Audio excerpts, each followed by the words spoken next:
حضرت ڈاکٹر عبدالخیر صاحب رحمۃ اللہ کی خدمت میں ایک صاحب آئے اور عرض کیا کہ حضرت میں بہت پریشان ہوں، اس لیے کہ میری نمازیں کسی کام کی نہیں۔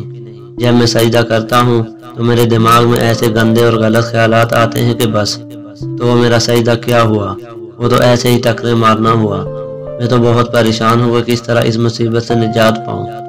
حضرت عبدالخیر رحمۃ اللہ نے فرمایا کہ تم یہ جو سجدہ کرتے ہو تمہارے خیال میں یہ کیسا سجدہ ہے؟ اس نے کہا کہ حضرت بڑا ناپاک اور بڑا ہی گندا سجدہ ہے، اس لیے کہ اس میں ناپاک اور گندے خیالات آتے ہیں۔ حضرت نے فرمایا کہ یہ ناپاک اور گندا سجدہ تو اللہ تعالیٰ کو نہیں کرنا چاہیے۔ اچھا ایسا کرو کہ تم یہ ناپاک سجدہ مجھ کو کر لو، اس لیے کہ اللہ تعالیٰ کے لیے تو بہت پاکیزہ اور اعلیٰ قسم کا سجدہ ہونا چاہیے، اور یہ ناپاک سجدہ ہے، یہ مجھ ناپاک کے سامنے کر لو۔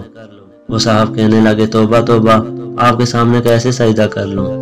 حضرت نے فرمایا کہ بس اس سے پتہ چلا کہ یہ سجدہ اسی ذات کے لیے ہے، یہ پیشانی کسی اور کے سامنے جھک نہیں سکتی۔